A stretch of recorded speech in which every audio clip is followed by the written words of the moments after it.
Hello मेरे प्यारे बच्चों, कैसे हो? तो एक बार फिर से हम स्टार्ट करते हैं साइंस का 10th क्लास का चैप्टर 9 लाइट। अब लाइट की जो फिनोमेना है रिफ्लेक्शन और रिफ्रैक्शन, क्योंकि दोनों ही मिलकर के इस चैप्टर का पार्ट बनते हैं, तो हमें क्या करना है, फटाफट से रिफ्लेक्शन अलग से सॉल्व करेंगे, रिफ्रैक्शन अलग से सॉल्व करेंगे और दोनों की ही अतरंगी न्यूमेरिकल्स बोर्ड में कैसे क्वेश्चंस आते हैं और टॉपिक से क्वेश्चन कनेक्टेड कैसे है, सारी बात बताएंगे। एक और चीज, फिजिक्स का चैप्टर है तो यहाँ पर ज्यादातर बच्चों को न्यूमेरिकल में प्रॉब्लम आती है और मैं आपको इस वीडियो में न्यूमेरिकल सॉल्व करने के साथ साथ वो ट्रिक्स भी बताऊंगा। आप खुद चेक कर लेंगे कि आपका न्यूमेरिकल सही गया है या गलत। ठीक है, वैसे ये चैप्टर फिजिक्स का है तो काफी बच्चों के लिए चलती है और मुझे काफी स्टूडेंट्स कहते हैं कि सर बहुत टाइम हो गया आपका वीडियो नहीं आया।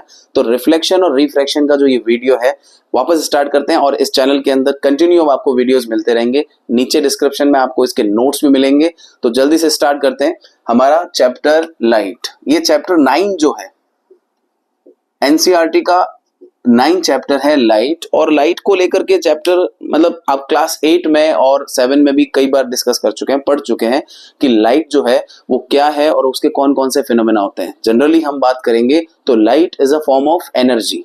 लाइट क्या है? एक एनर्जी का फॉर्म है जो हमेशा स्ट्रेट लाइन में क्या होता है, चलता है। यानी ट्रेवलिंग जो है इसकी वो क्या है, स्ट्रेट लाइन है। चलो ठीक है, तो छोटी छोटी बातें इंट्रोडक्शन वाली। अब लाइट के जो दो फिनोमेना है, एक है रिफ्लेक्शन और एक है रिफ्रैक्शन। रिफ्लेक्शन क्या है? रिफ्लेक्शन का मतलब जैसे ये एक मिरर है तो इस मिरर के ऊपर कोई लाइट गिरेगी और निकल जाएगी, that means it is a bounce back. यानी अगर कोई लाइट रे किसी भी सरफेस पर, कौन सी सरफेस, या तो मिरर वाली या फिर साइनी या लस्टर यानी चमकती हुई सरफेस, इस पर अगर कोई लाइट रे गिरती है तो गिर के वापस निकलती है और लाइट के इसे फिनोमेना को क्या बोलते हैं, रिफ्लेक्शन। यानी when a ray of light incident on mirror like surface then it will get revert, it will get bounce back with same angle in same medium. आप समझ रहे हैं, यहाँ पे एक मीडियम से आई और उसी मीडियम में चली गई। यानी यहाँ पर जो रे गिर रही है वो है इंसिडेंट और जो निकल रही है वो क्या है, क्या है वो रिफ्लेक्टेड रे है। तो ये जो फिनोमेना हो रहा है ये क्या हो रहा है, रिफ्लेक्शन हो रहा है। ठीक है, 8th में भी पढ़ के हैं तो इतना तो कुछ नहीं, इसमें सबको आता है, ये सब नॉर्मल कॉन्सेप्ट्स हैं। रिफ्रैक्शन क्या है? तो रिफ्रैक्शन में जो रे ऑफ लाइट है वो एक मीडियम से दूसरे मीडियम में एंटर होती है और अपने ओरिजिनल पाथ से मुड़ जाती है, या तो नॉर्मल की तरफ या नॉर्मल से दूर। अब तुम्हारे दिमाग में क्वेश्चन आ रहा है कि सर ये नॉर्मल क्या है? तो किसी भी सरफेस का जो 90 डिग्री होता है वो नॉर्मल होता है। अब जैसे मान लेते हैं कि ये एक सरफेस है और ये नॉर्मल सा एक ट्रांसपेरेंट ग्लास है। अब इस ग्लास में जब लाइट जाएगी तो लाइट ग्लास वाले मीडियम में जाएगी तो एक मीडियम से दूसरे मीडियम में एंटर होगी। सिंपल सा एग्जांपल है, आप अपने घर में कांच का ग्लास लेते हैं, उसमें पानी डाल देते हैं, उसमें कोई पेन पेंसिल या चम्मच डालोगे तो चम्मच अंदर जाकर थोड़ा सा मुड़ा हुआ दिखता है। यानी आपको ऐसा लग रहा है कि वो मुड़ गया है, वापस निकालते हैं बाहर तो एकदम सही है। तो इसके पीछे का रीजन क्या है, रिफ्रैक्शन। रिफ्रैक्शन जो है वो लाइट के वजह से है, because every object is visible due to the presence of light. Light नहीं है तो ये मार्कर भी नहीं दिखेगा, मैं भी नहीं दिखूंगा। ये लाइट अगर हटा दे तो इस वीडियो में मैं दिखूंगा क्या, एकदम से ब्लैक ब्लैक हो जाएगा, मेरी आवाज आएगी सिर्फ, उससे मजा नहीं आएगा। तो कहने का मतलब क्या है, रिफ्रैक्शन एक मीडियम से दूसरे मीडियम में होने वाला फिनोमेना है जिसमें लाइट अपना ओरिजिनल पाथ डाइवर्ट हो जाता है, या तो अंदर की तरफ या बाहर की तरफ, किसके, नॉर्मल के। खैर ये वाला पार्ट जो है वो आपके नेक्स्ट पार्ट में आएगा। हम इस पार्ट में टोटली रिफ्लेक्शन की बात करेंगे, रिफ्रैक्शन की बात नहीं करेंगे। पार्ट 1 जो है वो रिफ्लेक्शन का है और हमारे लिए जो ये बात चलती है कि रिफ्लेक्शन क्या है, तो आप ध्यान से देखना। रिफ्लेक्शन एक ऐसा फिनोमेना है जिसमें आप देख रहे हो कि ये एक मिरर लाइक सरफेस है। देखो, मिरर वाली सरफेस बनानी है तो आपको ध्यान रखना होगा कि पीछे लाइनिंग हो जानी चाहिए। जितने एंगल से लाइट का इंसिडेंस होगा उसको बोलेंगे इंसिडेंट रे, और नॉर्मल के साथ में जो एंगल बनेगा वो होगा एंगल ऑफ इंसिडेंस। ओके, और जितने एंगल से गिरेगी उतने एंगल से वापस निकल जाएगी। देख लो आप यहाँ पे क्या हो रहा है, बाउंस बैक हो रहा है। तो ये हो गया आपके। अब आई और R, angle of incidence, angle of refraction, ये दोनों इक्वल होते हैं, जो हम किस में पढ़ेंगे, रिफ्लेक्शन के लॉ में पढ़ेंगे। और बीच में जो ये लाइन दिख रही है आपको, इसको हम क्या बोल रहे हैं, इसको हम बोल रहे हैं नॉर्मल। तो नॉर्मल के साथ जो एंगल बन रहा है वो है एंगल ऑफ इंसिडेंस और वापस निकलते वक्त जो एंगल बन रहा है वो है एंगल ऑफ रिफ्रैक्शन। तो रिफ्लेक्शन जो है वो क्या है, it is a bounce back phenomena of light, यानी कि लाइट गिरेगी और निकल गई। तो रिफ्लेक्शन क्या है, एक लेबल्ड स्ट्रक्चर के साथ बात की जाए तो आप अच्छे से ये डायग्राम बना करके एक्सप्लेन कर सकते हैं कि what does mean by reflection. लेकिन रिफ्लेक्शन के लॉज की बात की जाए, अगर हम देखें कि लॉज ऑफ रिफ्लेक्शन क्या है, तो लॉज ऑफ रिफ्लेक्शन में पहला लॉ है कि एंगल ऑफ इंसिडेंस जो है always equals to angle of reflection, यानी आई आर के क्या होगा, इक्वल होगा। दूसरा लॉ क्या है, जो आने वाली रे है इंसिडेंट रे, इसका सिंबल होता है आई, और जो जाने वाली रे है इसका सिंबल होता है आर, बिकॉज ये क्या है, रिफ्लेक्टेड रे है। तो I N means normal and R, तीनों की तीनों क्या है, एक ही प्लेन पर है, तो हम लिखते हैं all are lies on same plane, right. इसमें तो कोई दिक्कत ही नहीं है, तो ये हमारे सामने इसका लॉ आ गया। अब हम बात करते हैं कि भाई ये जो रिफ्लेक्शन है, इस रिफ्लेक्शन के टाइप्स क्या हैं। तो आपके सिलेबस के अकॉर्डिंग हम दो टाइप पढ़ेंगे। पहला टाइप है इसका रेगुलर रिफ्लेक्शन, दूसरा है इर्रेगुलर। दोनों में क्या होगा, ये जो नाम है ना रेगुलर और इर्रेगुलर, इसका मतलब है सरफेस से, यानी जो सरफेस है वो एकदम से रेगुलर सरफेस है, प्लेन सरफेस है, तो उसको बोलेंगे रेगुलर रिफ्लेक्शन। और अगर वो क्या है, इर्रेगुलर है, मतलब उबड़ खाबड़ है ना, यानी कर्व वाली होगी, उसके अंदर आपको लगेगा स्लोप चेंज हो रहे हैं, तो वो क्या होगी, इर्रेगुलर। तो उस बेसिस पे अगर हम बात करें तो पहला जो टाइप है वो है रेगुलर। अब आप देख लो ये सरफेस कैसी है, रेगुलर है। अब इस पे लाइट सब गिरेगी तो रेज ऑफ लाइट तो हमेशा पैरेलल ही गिरेगी, लेकिन गिरने के बाद सबका नॉर्मल भी क्या होगा, एक दूसरे से पैरेलल होगा, और जो निकलने वाली रेज रहेंगी वो भी एक दूसरे से क्या रहेंगी, पैरेलल रहेंगी। यानी आने वाली रेज क्या हो जाएंगी, incident ray 1, incident ray 2, incident ray 3, ये हो जाएगी reflected ray 1, reflected ray 2 and reflected ray 3। all the incident rays are parallel to each other and all the reflected rays are parallel to each other। सारी की सारी एक दूसरे के क्या है, समानांतर है, मतलब पैरेलल है। तो ये क्या है, रेगुलर रिफ्लेक्शन।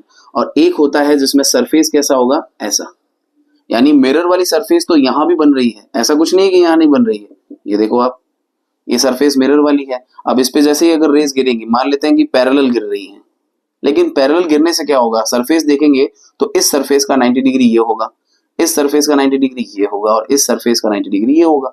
अब सारे ही कर्व हैं, तो यहाँ 90 डिग्री यानी नॉर्मल भी चेंज हो रहे हैं। तो आप देख लो इस तरीके से इसका जो वापस रिफ्लेक्शन होगा वो ये होगा, यहां से आपको ये मिलेगा और यहां से ये। एक भी रे एक दूसरे से पैरेलल नहीं है, that means not parallel to each other. तो यहां पर आपको सिर्फ और सिर्फ डिफाइन करके डायग्राम बना देने होते हैं, और टाइप्स ऑफ रिफ्लेक्शन में इससे ज्यादा कुछ बताना नहीं होता है। अब सारी बातें जब मिरर की हो रही हैं तो भाई साहब इन मिरर के बारे में भी तो कुछ जान लें कि भाई मिरर क्या होता है। पूरे चैप्टर में चलता रहेगा मिरर मिरर मिरर, तो ये मिरर है क्या। मिरर एक ऐसा सब्सटेंस है जिसकी दो सरफेस है। एक सरफेस पे पॉलिश हो रखी है जहां पे हम कुछ नहीं देख सकते, और एक सरफेस होती है जिसके पास में क्या होता है, रिफ्लेक्शन होता है। यानी अगर मैं इसको मिरर मान लूं तो इसके बैक साइड में तो क्या होगा, एक पॉलिश्ड सरफेस होगी जहां ओपेक सब्सटेंस होगा, मतलब ओपेक का मतलब जिसके आर पार नहीं देख सकते। लेकिन आगे वाली जो सरफेस है उस सरफेस के अंदर हम हमारा चेहरा देख सकते हैं, उसके ऊपर लाइट गिराएं तो लाइट का रिफ्लेक्शन हो सकता है। दैट मीन्स हम कह सकते हैं कि मिरर जो है इट हैज टू सरफेसेस। पहली सरफेस जो होगी वो नेचर वाइज ओपेक होगी। ओपेक दैट मीन्स देखो तीन टाइप के सब्सटेंस होते हैं, ट्रांसपेरेंट, ट्रांसल्यूसेंट और ओपेक। ट्रांसपेरेंट क्या होते हैं, जिनके आर पार देख सकते हैं। ट्रांसल्यूसेंट जो थोड़े ब्लर्ड होते हैं, धुंधले होते हैं। और ओपेक तो ऐसा होता है जिसके आर पार हम बिल्कुल नहीं देख सकते, मतलब कि अगर बीच में ओपेक सब्सटेंस है तो उसका शैडो बनेगा, उसके आर पार हम नहीं देख पाएंगे। अब यहां पर ये जो पहली सरफेस है जो ओपेक है, इसको हम कहते हैं पॉलिश्ड सरफेस। और दूसरी सरफेस जो है वो कैसी है, तो वो सरफेस है आपके रिफ्लेक्टिव। रिफ्लेक्टिव सरफेस होने से क्या हो जाएगा, इस सरफेस के अंदर क्या होगी, लस्टर प्रॉपर्टी होगी, यानी ये चमकेगी, यानी इनके ऊपर अगर लाइट गिरती है तो ये रिफ्लेक्शन करेगी। दैट मीन्स हमारा जो मिरर है वो क्या है, वो तो समझ में आ गया, बट हमारा मिरर कितने टाइप का होता है, तो ये होता है दो टाइप का। एक होता है प्लेन मिरर और एक होता है स्फेरिकल मिरर। क्यों नाम रखा इसका, तो प्लेन मिरर तो वापस वही बात हो गई, सरफेस कैसी होगी, प्लेन। तो प्लेन सरफेस है, रिफ्लेक्टिव सरफेस प्लेन है तो प्लेन मिरर। और रिफ्लेक्टिव सरफेस अगर स्फेरिकल है, कर्व में है, तो फिर वो क्या होंगे, स्फेरिकल। स्फेरिकल में अगर देखें तो फिर से दो टाइप होते हैं, एक होते हैं कॉनकेव मिरर और एक होते हैं कॉन्वेक्स मिरर। तो कॉनकेव है, कॉन्वेक्स है, प्लेन मिरर है। अब हमें क्या करना है, सबसे पहले प्लेन मिरर, फिर कॉन्केव, फिर कॉनकेव। फिर कॉन्वेक्स, राइट, सॉरी। तो कहने का मतलब समझो आप कि मिरर से बनने वाली इमेजेस को स्टडी करना है। ये चैप्टर आपको बार बार क्या बता रहा है कि जो लाइट के फिनोमेना है उसमें अगर लाइट की वजह से इमेजेस बनती हैं, लाइट की वजह से ऑब्जेक्ट से इमेजेस बन रही हैं, तो उन इमेजेस की प्रॉपर्टी क्या होगी। प्लेन मिरर कैसी इमेज बनाएगा, स्फेरिकल मिरर कैसी इमेज बनाएगा, इनके रे डायग्राम्स, इनके ऑब्जर्वेशंस, इनके पूरे रिजल्ट वो प्रॉपर तरीके से फंडामेंटली अगर आपने सीख लिए तो मेरी गारंटी है न्यूमेरिकल क्वेश्चन में आप अटकोगे नहीं। न्यूमेरिकल क्वेश्चन डिपेंड करता है रे डायग्राम पर। अगर आपको सारे केसेस अच्छे से समझ में आ जाते हैं तो न्यूमेरिकल क्वेश्चन में से जब आप गिवन निकालते हैं वहीं आपको समझ में आ जाएगा कि इस क्वेश्चन में पूछा क्या है। आपको थोड़ा बहुत अगर याद आ रहा हो इससे पहले 8th 9th क्लास में, तो उसमें पूछा जाता है कि ऑब्जेक्ट यहाँ पर है तो इमेज कहाँ बनेगी, ऑब्जेक्ट यहाँ पर है तो इमेज कैसी बनेगी। तो वहां पर तो एक सरफेस स्टडी वाला पॉइंट था। अब यहाँ पे आप जाकर के फंडामेंटली पढ़ पाओगे कि why the convex mirror are used in motor vehicle as a rear view and why the concave mirror is used in headlight of car और मोटर व्हीकल। क्यों ऐसा यूज करते हैं उस कॉन्केव मिरर को और कॉन्वेक्स मिरर को, ऐसा कॉन्वेक्स लेंस का यूज क्या होता है, कॉन्केव का क्या होता है, ये सारी बातें के क्वेश्चंस अपने को इसमें मिलते हैं। तो अब वापस स्टार्ट करते हैं इन तीनों ही मिरर के ऑब्जर्वेशंस और उनके रिजल्ट्स, ठीक है। तो हमारे पास में अब है मिरर के दो type, plane mirror, spherical mirror. और प्लेन मिरर जो है उससे बनने वाले इमेजेस को भी पढ़ लेंगे और जो स्फेरिकल मिरर है उनके भी रे डायग्राम्स बनाने हैं हमें। बहुत ही फंडामेंटली देखना है और बहुत चीज का ध्यान रखना है। ज्यादा इसको प्रैक्टिकली मत सोचना because these are the geometrical analysis. इनके अंदर सारे एंगल्स के साथ, रेज के साथ में हमें एनालिसिस मिलेंगे। कभी रेज के साथ में आपको इमेज उल्टी बनती हुई दिखेगी, कभी सीधी बनती हुई दिखेगी, तो उसको ज्यादा प्रैक्टिकली मत सोचना। क्यों, क्या होता है ऐसा, क्योंकि प्लेन मिरर तो हमारे घर में होता है, प्लेन मिरर के सामने हम देख के आते हैं, अच्छे से तैयार होके आते हैं तो हमें पता है कि हम कैसे दिख रहे हैं। बट स्फेरिकल मिरर के ऑब्जर्वेशंस को ज्योमेट्रिकली एनालिसिस के साथ, रे डायग्राम के साथ वो करते हैं और उसको बोलते हैं रे ऑप्टिक्स। तो रे ऑप्टिक्स थोड़ा सा कॉम्प्लेक्स है बट इजी है, ध्यान से देखेंगे तो बहुत अच्छे से होगा, ठीक है। देखो सबसे पहले हमारे पास में क्या है वो देख लेते हैं। नंबर 1 पे है प्लेन मिरर।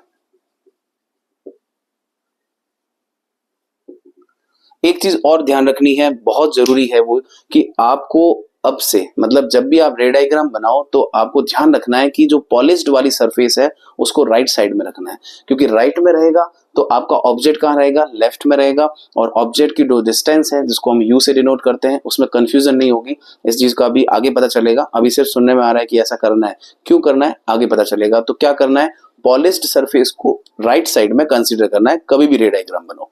तो देखो सबसे पहले हम बात कर रहे हैं, ये है एक प्लेन मिरर और इस प्लेन मिरर के सामने लेट सपोज कोई ऑब्जेक्ट है। ऑब्जेक्ट की जो डिस्टेंस है वो डिस्टेंस कैसी है, d। तो सेम यहां पर भी क्या बनेगी, इसकी इमेज बनेगी, है ना। और इसकी भी डिस्टेंस क्या होगी, d। अच्छा, इसकी जो ऑब्जेक्ट की हाइट है, यहां हमने क्या बनाया है, ऑब्जेक्ट, क्योंकि रिफ्लेक्टिव सरफेस यहां है और यहां पर हम क्या लिख रहे हैं, इमेज। तो इसकी जो हाइट है वो सेम हाइट इसकी भी होगी, सेम डिस्टेंस आ रही है। हाँ, एक चीज है कि अगर मैं यहाँ पे लेटर के लिखता हूं तो वो मुझे अंदर कैसा दिखेगा, उल्टा दिखेगा, मतलब उसके अंदर एक लेटरल इन्वर्जन हो रहा है। तो इससे क्या पता चल रहा है कि जो प्लेन मिरर है, ये प्लेन मिरर से बनने वाली जो इमेजेस होती हैं उनकी प्रॉपर्टीज आपसे पूछी जाती हैं। ऐसा क्वेश्चन आता है, state the nature of image formed by plane mirror. तो आप क्या करोगे उसके अंदर, सबसे पहले आपको क्या बताना है कि यहाँ पे जो ऑब्जेक्ट से इमेज बन रही है वो क्या है, एक तो सेम डिस्टेंस मतलब इक्वल डिस्टेंस, सेम साइज, देख लो हाइट सेम है। फिर हम बात करते हैं इसकी, तो लेटरल इन्वर्जन दिख रहा है ना, देखो आप लेटर के जो है वो आपको यहाँ पे उल्टा दिख रहा है, मतलब राइट का लेफ्ट और लेफ्ट का राइट हो गया। तो इसको हम क्या बोलते हैं, लेटरल इन्वर्जन। नंबर 4 पे आपको ये सीधी दिख रही है तो इसको हम क्या बोलेंगे इंग्लिश में, इसको बोलते हैं इरेक्ट। और नंबर 5 पे जो इमेजेस इरेक्ट होती हैं वो वर्चुअल होती हैं। अब यहाँ पर सबसे बड़ी बात आती है, बच्चों को कंफ्यूजन रहती है कि स्टूडेंट्स ये सोचते हैं ये वर्चुअल और रियल का मतलब क्या है, मतलब रियल है और वर्चुअल है, मतलब क्या है इसका। डेफिनेशन तो इसकी थियोरेटिकल में पढ़ लेते हैं, जो ऑन स्क्रीन है वो है रियल और जो नहीं है वो क्या है, वर्चुअल। बट यहाँ पे कंफ्यूजन क्रिएट होती है, इसको मैं स्फेरिकल रे डायग्राम जब हम देखेंगे ना तो वहां पे हम उसको क्या करेंगे, क्लियर करेंगे। हाल फिलहाल के लिए प्लेन मिरर से रिलेटेड क्वेश्चन आएगा तो यही आएगा कि कौन से टाइप का इमेज बनता है, उसकी प्रॉपर्टीज क्या होती हैं। तो ये 5 प्रॉपर्टीज आपको लिखनी है और डायग्राम बना के आप एक्सप्लेन कर सकते हो। दूसरे टाइप का जो मिरर है वो है स्फेरिकल। नाम है इसका स्फेरिकल मिरर। क्यों है ऐसा इसका स्फेरिकल मिरर? क्योंकि इसकी जो सरफेस है वो स्फेरिकल है। कौन सी सरफेस? Reflective surface. जैसे एग्जांपल वाइज मैंने क्या कहा, प्लेन मिरर जो है उसकी सरफेस प्लेन थी, अगर ये सरफेस ऐसे मुड़ जाए, केव बन जाए, केव मींस कैविटी, तो ये ऐसी हो जाएगी, या फिर ये कैसे हो जाएगा, इस टाइप से। तो अभी भी मैंने कहा ना कि राइट साइड में क्यों कंसीडर करना है, तो इसकी पॉलिश उधर है, तो इसमें भी हम क्या करते हैं, पॉलिश को उधर रखते हैं, इसमें भी क्या करते हैं, पॉलिश को उधर। ध्यान रखना बोर्ड एग्जाम में जब भी आप रे डायग्राम बनाओ, पीछे लाइनिंग से या कैसे भी करके आपको पॉलिश को शो करना है, नहीं तो आपका मिरर वो गलत हो जाएगा। अब यहाँ पे आपने पॉलिश कर दिया, तो इसकी जो रिफ्लेक्टिव सरफेस है वहां पर अगर लाइट गिर रही है तो वो अंदर आ रही है, यहाँ पे गिर रही है तो अंदर आ रही है। दैट मीन्स क्या हो गया कि ये आने वाली रेज को कन्वर्ज करता है। इनको बोलते हैं कॉनकेव मिरर, या फिर इनको कहा जाता है कन्वर्जिंग मिरर। क्यों? क्योंकि कन्वर्ज करते हैं। और इन पे अगर कोई लाइट रेज गिर रही हैं, अब इसको हटा देते हैं, ये तो मैंने एक्सप्लेन करने के लिए बताया था आपको। तो रेज आकर के स्लोप कैसा है, ऐसा, तो ऊपर निकल जाएगी। यहां पर रेज गिरेगी तो ऐसे निकल जाएगी, यानी कहीं पे भी एक दूसरे को इंटरसेक्ट नहीं करती है और अंदर नहीं आ रही, बाहर जा रही है, यानी डाइवर्स हो रही है। तो इनको बोलते हैं डाइवर्जिंग मिरर या फिर कॉन्वेक्स मिरर। ठीक है, तो 2 टाइप के मिरर हो गए हैं स्फेरिकल में, कॉनकेव और कॉन्वेक्स। यहाँ पे क्या होता है कि आपको टोटल 6 पोजीशन यानी कि 6 अलग अलग जगहों पर ऑब्जेक्ट को रखना होगा और उसको एक्सप्लेन करना होगा ऑब्जर्वेशन को। और इसमें क्या होगा, 2 यानी 6 + 2 टोटल 8 रे डायग्राम्स बना के उनके ऑब्जर्वेशन को हमें देखना है। तो हमें पता चलेगा कि अच्छा अगर ये कॉनकेव मिरर है तो कॉनकेव मिरर के सामने ऑब्जेक्ट अलग अलग जगहों पे रखा जाएगा। जैसे ये मिरर है कॉनकेव, यहाँ रखा, फिर यहाँ, फिर यहाँ, डिफरेंट पोजीशन पे रखेंगे तो क्या होगा, उसकी इमेजेस भी अलग अलग बनेगी। प्लेन मिरर में तो कहीं पे भी रखो कैसा भी बन जाएगा, मतलब सेम साइज का बन जाएगा। लेकिन यहाँ पे क्या होता है, अलग अलग डिस्टेंस पे रखने पर ऑब्जर्वेशन क्या आते हैं, अलग आते हैं। तो सिंपल सी बात क्या हो रही है यहाँ पे कि हमें 2 टाइप के डायग्राम है, उनके 6 रे डायग्राम्स को पढ़ना है। जैसे एक कोई भी इंसान है जो ऐसी जगह पे खड़ा है जिसके पास में बॉल है और बॉल ने उसको सिंपल सरफेस पे फेंका तो सीधी निकल जाएगी, ऐसे जितना एंगल बन रहा है उतने एंगल से। बट अगर अपने घर के बाहर स्लोप के ऊपर खड़ा है, जैसे घर के बाहर स्लोप होता है ना, जैसे गाड़ी हम अंदर लेते हैं, तो ये अगर स्लोप वाली जगह पे खड़ा है और बॉल को इसने अगर स्लोप पे फेंका तो यहाँ पर जितना एंगल है उतने एंगल से निकल के वापस निकल जाएगी। यानी सिंपल सी बात क्या हो रही है यहाँ पे कि बॉल जहां गिरेगी वहां का स्लोप डिसाइड करेगा कि वापस कैसे निकलेगी। तो रेज के साथ भी ऐसे ही होता है, लाइट रेज जिस सरफेस पे गिरती हैं वहां का नॉर्मल कैसा है, सेम एंगल बना के वापस रिफ्लेक्ट हो जाएगी। तो ऐसे करके हमें इसके रे डायग्राम बनाने हैं। तो इस पार्ट में आपको ये समझ में आ गया कि कितने टाइप के मिरर हैं और उनकी प्रॉपर्टीज क्या बनती हैं जब इमेजेस बनती है।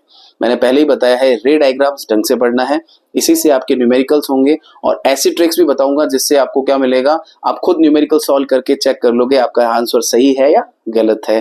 तो इस पार्ट में यहीं तक है। अब आगे वाले पार्ट में हम सीखेंगे रे डायग्राम्स और उनसे बनने वाले ऑब्जर्वेशन। ठीक है, चलो, ऑल द बेस्ट।